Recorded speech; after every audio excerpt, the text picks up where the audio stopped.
નમસ્કાર દર્શક મિત્રો, જનરપન ન્યૂઝમાં આપનું સ્વાગત છે।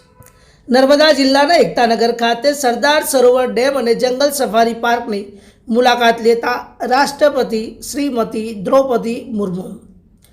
રાષ્ટ્રપતિશ્રીએ ડેમના નિર્માણની સંઘર્ષભરી ગાથા અને ટેકનિકલ વિગતો મેળવી જંગલ સફારી પાર્કના વિવિધ પ્રજાતિના પ્રાણીઓ પક્ષીઓ પણ તેમને નિહાળ્યા હતા। રાજ્યપાલ શ્રી આચાર્ય દેવવ્રતજી અને રાજ્યના પ્રોટોકોલ મંત્રી શ્રી જગદીશ વિશ્વકર્મા પણ જોડાયા હતા।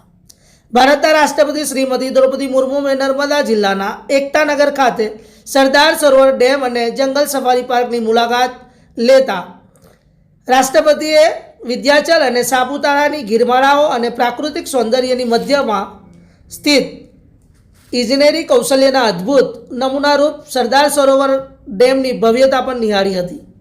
રાષ્ટ્રપતિશ્રીએ ડેમના નિર્માણની સંઘર્ષભરી ગાથા અને વિપુલ જળરાશિના સંગ્રહ, કેનાલ નેટવર્ક અને સંગ્રહિત પાણી થઈ રહેલા લાભો વિશે માહિતગાર થયા હતા।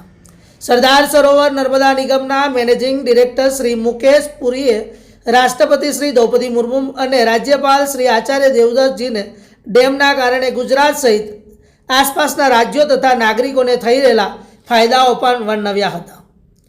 રાષ્ટ્રપતિ શ્રીમતી દ્રૌપદી મુર્મુએ જંગલ સફારી પાર્કમાં જેગુઆર, એશિયાઈ સિંહ, બેંગોલ ટાઈગર, દીપડો જેવા પ્રાણીઓ તેમજ પક્ષીઘરમાં રહેલા દેશ અને દુનિયાના વિવિધ પ્રજાતિના પક્ષીઓને નજીકથી નિહાળ્યા હતા। જંગલ સફારી પાર્ક વિશે પાર્કના એજ્યુકેશન ઓફિસર શશિકાંત શર્માએ જાણકારી આપી હતી। આ વેળાએ એસઓયુના સીઈઓ શ્રી યજ્ઞેશ્વર વ્યાસ, જંગલ સફારીના ડાયરેક્ટર શ્રી વિપુલ ચક્રવર્તી સહિતના મહાનુભાવો ઉપસ્થિત રહ્યા હતા।